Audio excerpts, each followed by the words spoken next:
Thank you very much to all of you, and thank you very much, Claudia Alba, and the organizers for having invited me here. That I'm always beyond thrilled to come to Valencia and to take part of your fantastic events. So I'm going to try to see. I have far too many slides, so I'm going to try to be as precise as I can.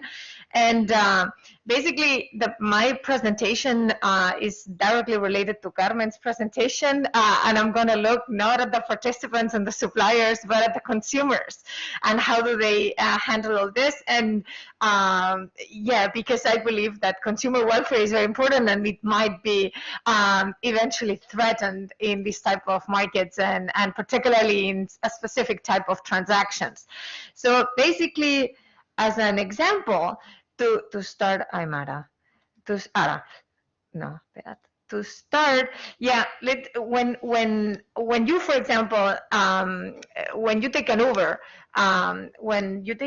car, like the question is, are we getting the same fare that other riders are getting, or are we getting something else? And more generally, which is the question that I'm interested in, are we getting the same contract terms or something equivalent than other market participants, right? We know that Uber, for example, when they set up their prices, that depends on one side on market conditions, so on the moment, on the length of the route, the time of the day, whether it's long or short, whether there's a high supply, whether there's a high demand, but it also depends on many features that are, let's say, are contingent to the individual, right? And for example, one of them is a credit card that it uses, whether it's a personal credit card, whether it's a corporate credit card, how often do you use this service, or whether your phone battery is about to die, because they know that if that's the case, our willingness to pay is going to be higher because we may not have a second chance to get a cab, right? Like, in addition to all this, Uber has a fair amount of information about us, assuming that you have Uber, because as you know, we don't have it in Barcelona, but Uber has a fair amount of the data of the consumer regarding the place they live, whether there's public transportation available, because that affects our elasticity, of course, the type of the credit card we use, the ride history, the phone brand. So basically, the idea here, when we enter into this type of digital transactions, there's two levels of on how the dynamic of these transactions take place. On one side, all the data that has been collected, and that basically is capable of influencing our choices, as Sebastián was presenting yesterday. Perdó, que estic cridant. Ah, perdó. És que això de que està configurat no fa el teu alluny. Jo no ho noto, perdó. Vale. On the determination of the consumer prices and on the possibility of anticipating our future choices, yeah? So the interaction between the seller and the buyer is very different than what we were used to because of the role of data in shaping many elements of this transaction. That basically, that is a challenge that the European Commission tried to address. I'm going to skip that part. That resulted in a big reform, big modernization, and big regulatory reform in 2019 of consumer protection rules, from basically two different dimensions regarding the contract object, whether it was digital or non-digital, but also whether the contract itself was digital or not. That has resulted in overruling the directive on certain aspects for the sale of goods. And also, ultimately, the Omnibus Directive that basically has introduced a penalty system across the board for violation of many consumer protection regulation that still is enforced, but that have been basically amended. At the same time, this Omnibus Directive has introduced broader information requirements for consumers, with this idea that the more information you provide to the consumer, still that will allow to preserve their choices, or at least their capacity to choose in this type of markets, which is not entirely sure that this is happening anyways. So basically, there's two questions here that are of particular concern. One of them is whether consumers enjoy an equivalent level of protection, whatever that is, that European regulation aims to afford in digital and non-digital transactions, but also whether consumers' welfare is being preserved or can be preserved in digital transactions. Being preserved, and that's an important, let's say, concept, being preserved in the sense of whatever the consumer expected to get from the transaction, which basically is what, for example, the Unfair Contract Terms Directive tries to assess when they are assessing whether a contract term is unfair or not. We know personalized contract terms and personalized prices happen. We know that they take place, and we know that that's not necessarily bad. Like we know that. However, we have no information. This is really, let's say, it's very unknown to us. We have no information of what are the variables, the driving forces of it, the data that it's being used, and the new proposal for the Artificial Intelligence Act with respect to consumer protection does not address these challenges either. So transaction personalization specifically, it's neither new nor negative, right? It's not new because we know it happens. We know that we take certain trips, and we know that we're expected to bargain. We know that in flea markets we also bargain, or that the seller will provide us for some kind of discount. Small corner stores that we go to, they will give us credit if we forgot our wallet. So this type of trust and this type of, let's say, transaction environment takes place, right? And we are not bothered about us. In fact, that's a good thing. It's a good thing that whenever we trust somebody who gives us good recommendations, that we keep shopping at their store. It gives us trust because we want to comply with the contract terms. We want to cooperate. We want to continue having a commercial relationship with that seller. So from that perspective, the fact that our contract terms are heterogeneous, that may raise concerns on fairness that I don't deal with, but let's say from a market and from a consumer welfare perspective, in fact, that might be a positive thing. It's also true that this information that it's being shared about us, even if at the personal level, may also have counter, let's say, negative effects for us. Negative effects from the perspective of, for example, like limiting our choices, right? Because they know what we like, and then by knowing what we like, they only suggest to us what we like. So in that respect, we don't broaden our view on the different alternatives. And at the same time, they may exploit our biases, whether we are risk averse, whether we may be subject to some kind of change of future income. So all of these may affect the contractual terms that today we are willing to accept. No? So from this perspective, that could also be negative. So let's say transaction personalization per se is, let's say, it's very context specific to make an evaluation on what the impact for the consumer might be. Now, that depends a lot. We know that there's many different variables, and particularly economists have worked more on these questions. Like the legal literature seems to be bothered a lot about the concept that we all may be getting different contract terms and whether that's fair or not. But economists seem to look more into what are the driving forces that may actually affect negatively or positively the consumer in this sense, right? And what seems to be basically, as I said, it's very difficult to generalize, but what seems to be true is that the more personal, the less important the contract is. So the more relational the contract is, the more potential for gains for both contracting parties is. The less or the more remote, the more distance, and at the end, the more substitutable the consumer is. So that is like the more like the Amazon transaction, right? That if you don't click yes, somebody else is going to do it. That one seems to be more eventually to expose the consumer more to potential exploitation. When I mean exploitation, I mean whether the consumer could expect let's say, could expect some gain from the bargain that he's going to get from the transaction. And I'll develop this in a second. Uniform contracts, which is uniform contracts, like it's what we think we have. Yeah, uniform contracts per se are not let's say, also welfare enhancing for consumers either.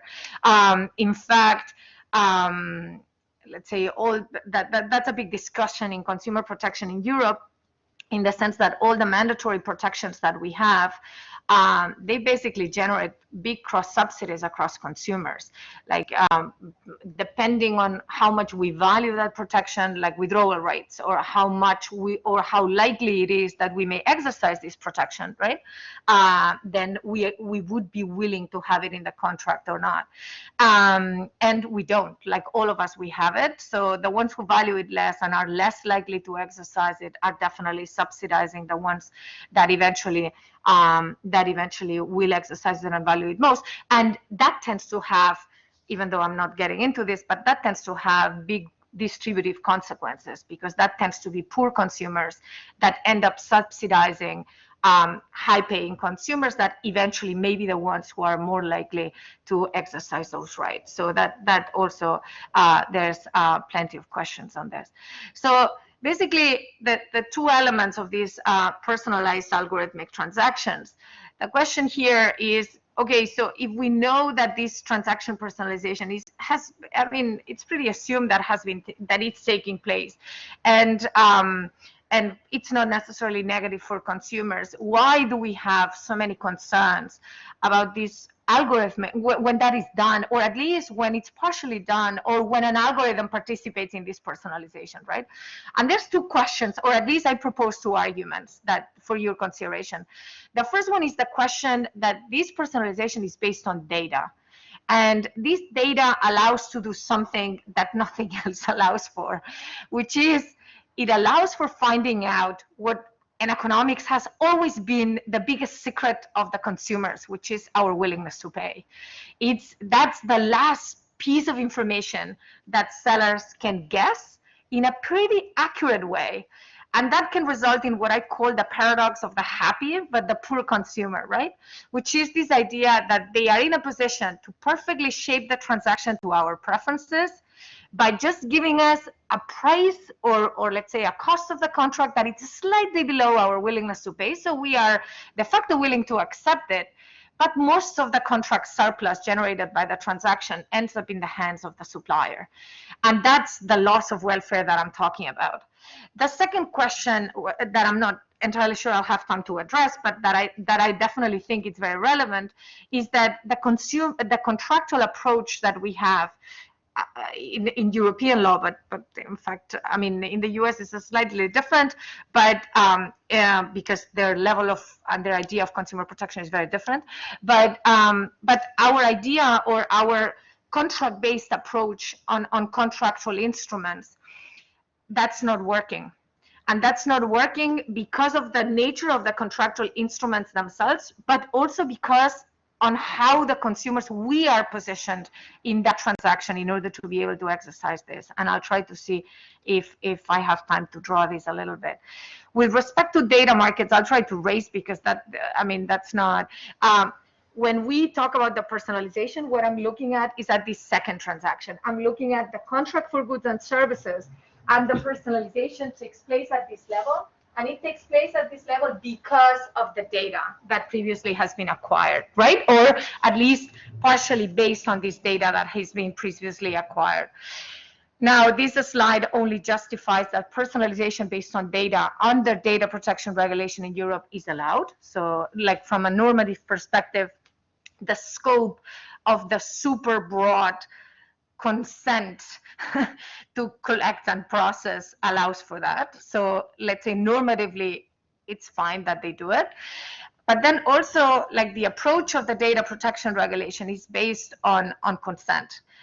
Basically, as long as we consent, that whatever is collected and processed is fine. I mean, except for the particularly sensitive, let's say, categories and so. But and then also, the GDPR has an approach on transparency and control. Again, a very contractual category, meaning If I provide the data subject with the information that he needs, then if he consents or does not consent, and exposed can revoke or modify this consent, then they are able to control. There's the idea that we are able to manage.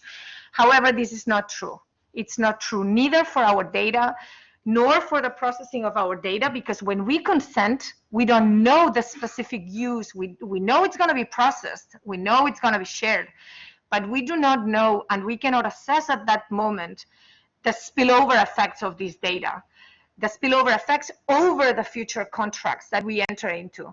And our consent has different elasticities, different sensitivities with respect to the object and effects of this consent.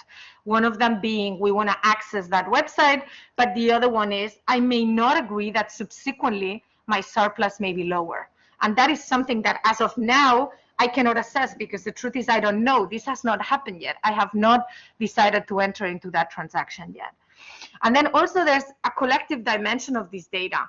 We know statistically that it's not equivalent individual data points, but then when we can aggregate all this, and when we have the data, let's say the data set of the consumer, we know that then with big data and statistical techniques, we know that the amount of information that we can draw just from the data set, not from our data, but from the data set that they've aggregated with everybody and also with us, that's very accurate with respect to us.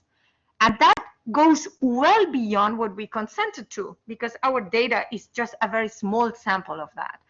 So from that perspective, this, let's say, this interaction with the collective dimension, but also the transaction dynamics, makes consent in data protection, right, not necessarily the way to go. How am I doing with time? Still 5 minutes, you think? Vale. I'll let's say.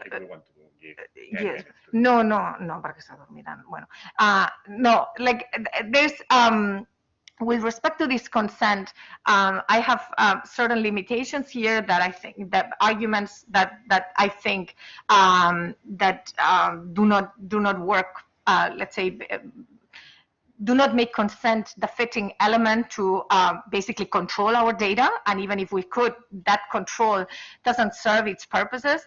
I'm going to focus on the last one, or I'm just going to present you the last one with respect to the data set, because I think that's pretty, let's say that's pretty telling and pretty relevant.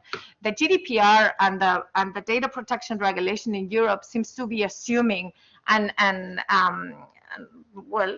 quite, let's say, in a big consensus in a way, that seems to be assuming or assumes that basically the data about us is the data we consent to collect and to process. However, that's only a subset of the data that is being used in our transactions and that they have about us. Data about us comes from 3 different sources. The first one is consent. So it's whatever we decide to release. There's a second broad bag of data that comes from our context.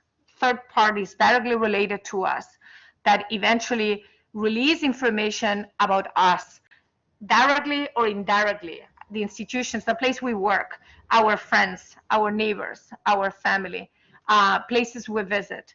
All of this is information about us that we may not be consenting to, but it allows to basically trace a record of our paths, trace a record of our income, level of education. So, and all of this gives very valuable information about us as well.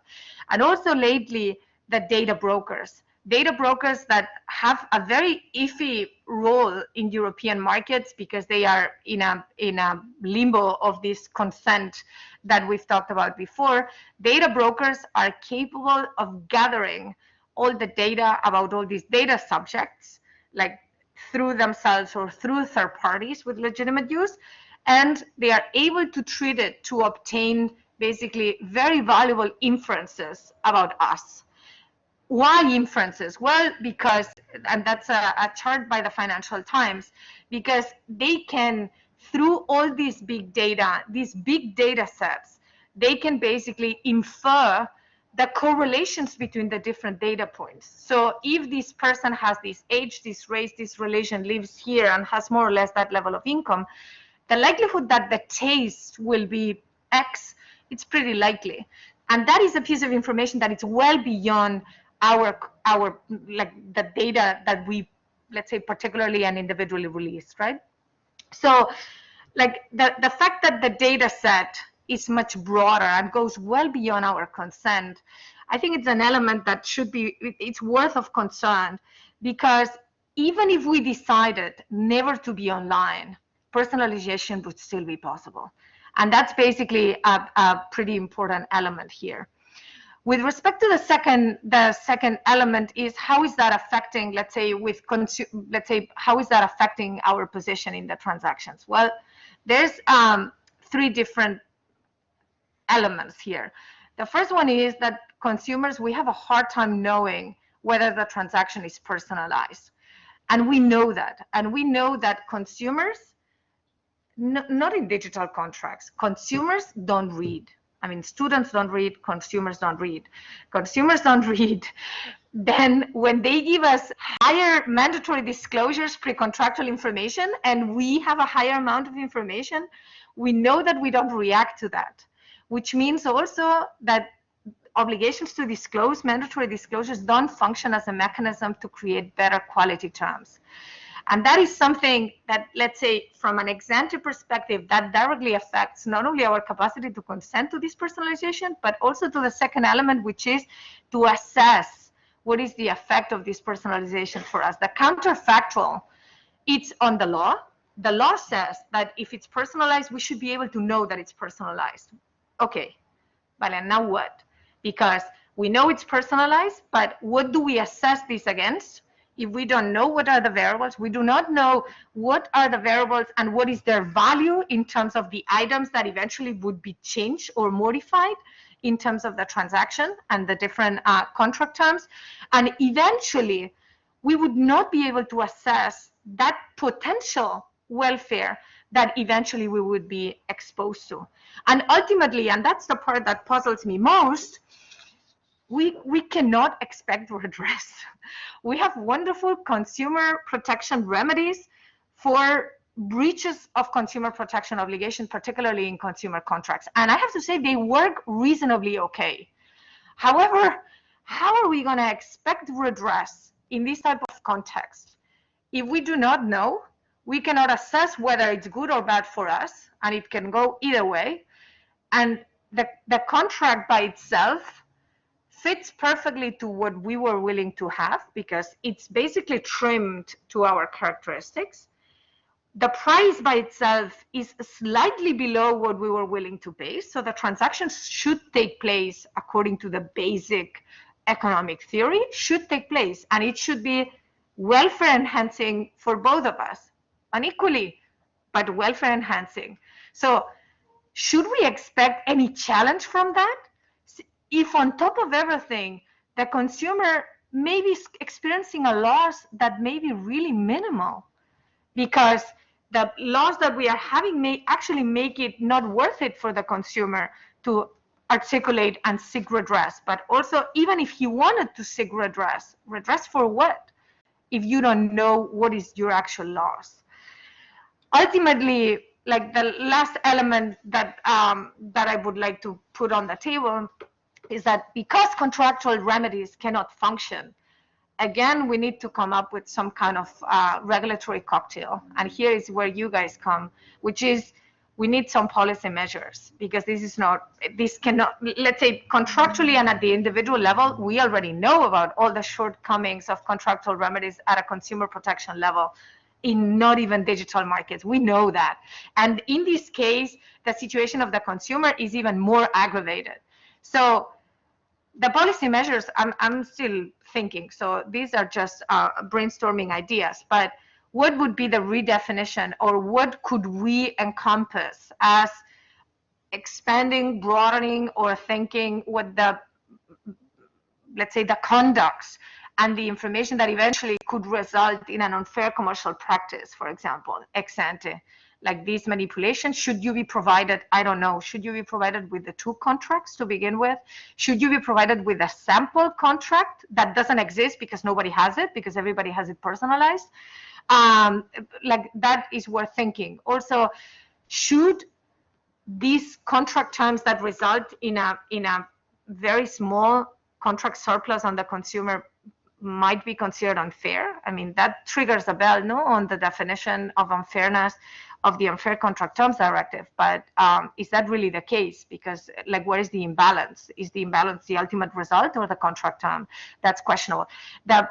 Also, taxes. Should, and that's Ben Shahar's proposal, right? Could you use a data tax, for example, taxing all these platforms that use data to shape transactions on the amount of data that they use? That's also something to consider. Like, he made a similarity that I thought was pretty telling with water. We know how to, let's say, charge for water, right?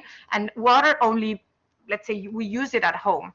Vale, pues why don't we take, let's say, this water of data and tax it according to the amount that you are using, presuming that that may put you in an advantageous position? I don't know. And ultimately, let's say, could we play with the role of the intermediaries in the transaction in exchange of information on the data and how they use it, like using the proposal under the Digital Services Act, like if you don't want liability, vale, fine, but then you need to provide us information on how much you are collecting and what are you doing with it. And these I don't have much of an answer for any of these yet. Thank you very much. Well, wow, it's absolutely incredible presentation and a lot of things to reflect on. Only I wanted to ask you about one little thing that you have explained, this contradiction between the theory, because you said that this personalized way of conducting contracts from a theoretical perspective has nothing bad, because the only thing is that, well, it's a way to enhance performance and maybe to distribute in a more efficient way, which is what markets do. But you said, but still people tend to contemplate this possibility as something which is not completely good. So there are some fears. So my take here, from a very unsophisticated analysis, is that maybe that's the result of realizing that the information asymmetry has increased, because companies now, they have the possibility to know what we are willing to pay, and that creates an imbalance, because all the regulation we have, all private law that we have, was trying to solve possible asymmetries in information that we already know, and that was the past. But this situation has changed the asymmetry. The asymmetry has grown a lot. So maybe a priori we think the regulation that we had is not conceived for that kind of asymmetry, and that's why maybe it's not suitable. So it's maybe rational and not very sophisticated, but I consider absolutely comprehensively this fear. So that's my take. But I wanted to take also questions. I have Gabriel, and we are going to take questions not one by one, but all the questions that you have, we are going to take them together, and then we pass them to Mireia, and we try to speed a bit. So Gabriel. Yeah, I have two questions. The first one is, why should we care about price discrimination? Should we care about price discrimination? Because it's not clear to me that we should care about it. And second, that's what I was saying. That's exactly more or less what I was saying. Yeah. And yeah, and the second question is, well, who is harmed by price discrimination? Well, who is mostly, or who kind of people, which kind of people is mostly harmed by price discrimination? Because you could think, well, the rich ones, because they are, yeah, because you could think they are willing to pay more, much more than the poor ones. But on the other hand, you could say, well, it's easier for companies to exploit poor people because they have less information and so on. So, and do you know any empirical study on this point?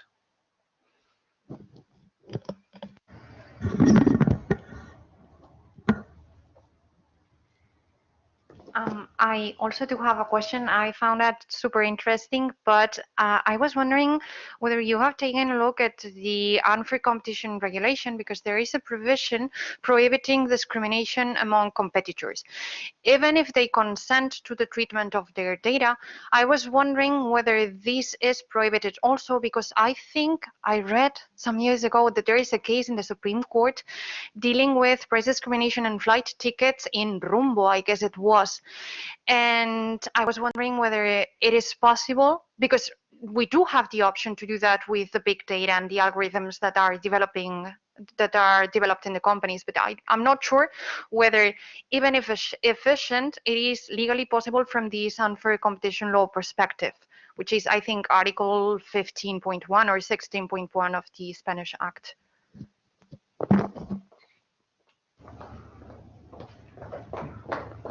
Well, that's question over there. My question is what is the definition of unfair personalized contract? Like Gabriel said, I think is on the business principle, the buyer want to sell the products at a higher price, and the seller buyer want to buy the products at lower price. I think it's a very normal thing. And before the digitalization, there is a business term. It's called target marketing, and the seller try to get more information on the consumers, and they want to personalize the products and want to sell.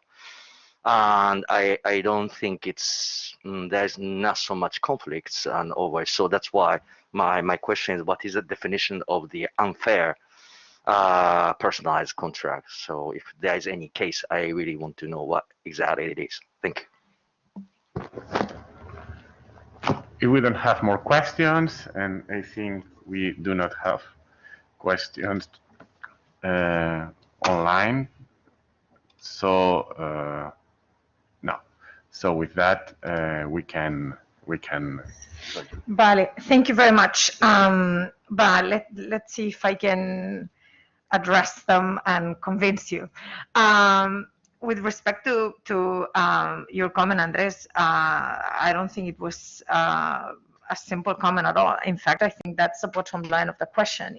We always address information asymmetry based on the contract object, and now this information asymmetry also reaches the contract, let's say, party, the contracting party, and that supposedly the presumed to be vulnerable party with respect to the seller. So in that respect, I think that raises issues of concern because of the potential impact of this kind of dynamic for that contracting party, that is for the consumer. Now, whether that's going to materialize or not, that's a different story, and that's very contingent, but that definitely is there, and I think that deserves, considering particularly the fact that there's an increasing participation of consumers in Europe in digital markets and digital transactions. I think definitely that's an issue to address. Now, with respect to why do we care, Gabriel, when you have a perfectly discriminatory, a first-degree discriminatory monopoly, ¿vale? You are basically capable of charging every buyer their willingness to pay. That results in exactly the same outcome that you would have in a perfectly competitive market. But why we do not allow that to happen? Because the whole contract surplus generated by the transactions on that market is kept by the monopolist. This is the closest thing that we have, the perfectly discriminatory monopoly, yeah? And there's no loss. So we have an equivalent outcome, but with huge distributional differences, yeah? And that's why we prohibit that. Now, this is the closest we get to getting to that situation, because you could be placing the willingness to pay, and that's related also to your comment, you could be placing the perfect discrimination with prices just well below the demand function. You would not be keeping 100% of the surplus, but you would be keeping, as let's say, most of it. Now, and you can say, vale, but if you are accepting, that's not, let's say, what is the question, no? What is the problem with that? Well, again, that I go back to the beginning. I think that the problem, like if the decision was aware, conscious, and let's say and fully understood, I have no problem with that decision. Now, if the decision is based on guessing about me or knowing about me without me wanting them to know about me, I have a problem with that. I also have a problem with that with respect to the fact that my position in contract drafting in consumer contracts is very contingent to my bias, my cognitive biases. My evaluation, for example, our evaluation, and we have very fantastic examples in the mortgage litigation in Spain, right? Like my perception of the cost, the flat fee cost that I have at the beginning of a mortgage is very different, and in fact is more accurate than if you have to put it on the spread of the interest rate across the payment of 30 years, which is exactly what the Supreme Court in Spain did, by the way. So that means that all the flat costs that a consumer could assess before, now they are included in a spread that it's contingent on the evolution of the Euribor in 30 years.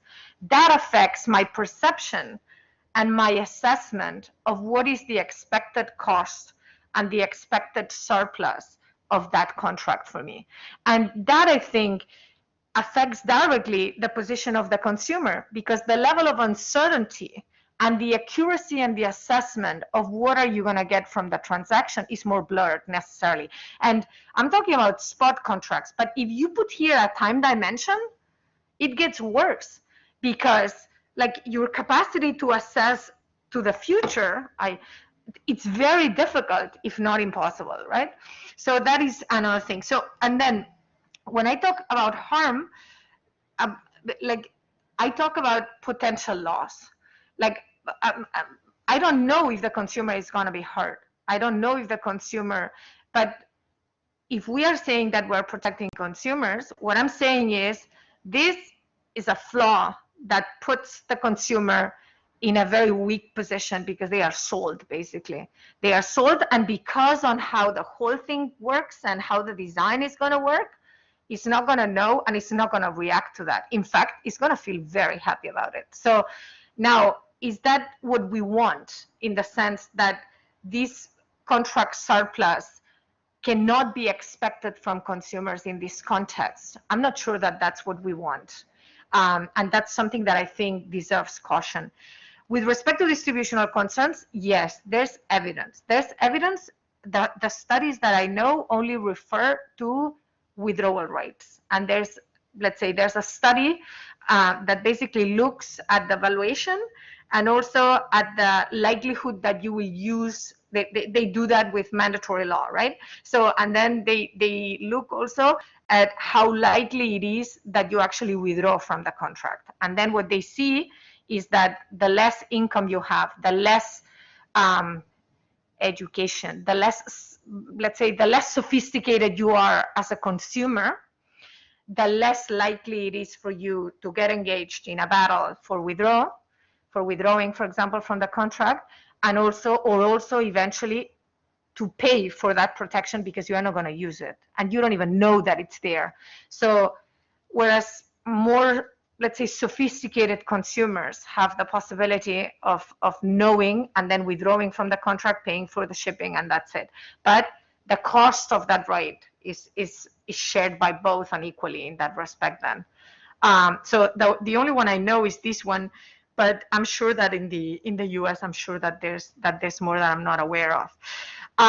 With respect to competition, about a price discrimination in that respect, I think that's a very different playing field, because the starting point with B2B transactions is that everybody's playing the same game. And if everybody's playing the same game, then I feel less worried about any of this. So, and I feel less worried. I mean, unless it's a question of, you know, of let's say a very imperfect.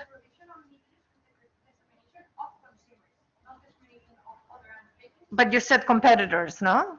Ah, perdona. Vale. Vale. No, then I'm not aware of that, and I will explore it if that's the case. That would be an unfair practice to discriminate.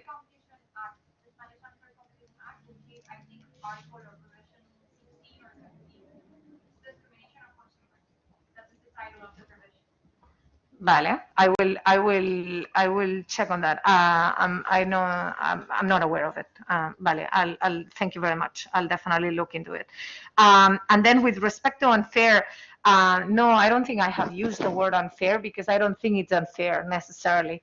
For me, it's not a matter of unfair. It's a matter of whether if we want to protect consumers and their potential positions in the markets, I think we need to ensure that there's certain expectation from that transaction that you are going to get, that you think you will get. And that's the expectation that I would like to preserve, whatever that is. The fact that I'm charging more or I'm charging less, and the fact that I'm accepting this and that, I have no saying on that, as long as the expectation from the contract is preserved. Yeah. And I think that's the ultimate goal, actually, of European consumer protection law. Thank you very much. It's very, very useful for me. Thank you.